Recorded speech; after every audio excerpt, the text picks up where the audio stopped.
If you're facing verification issues on Facebook after multiple failed attempts, follow these steps to resolve the problem effectively.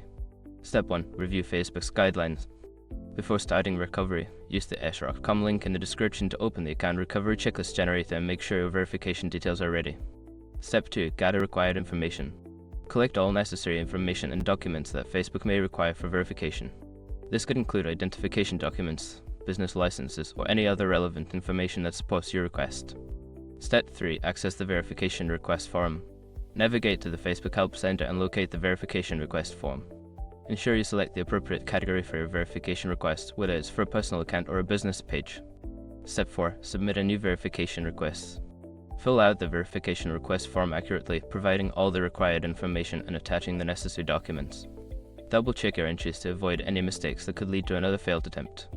Step 5. Monitor your request status.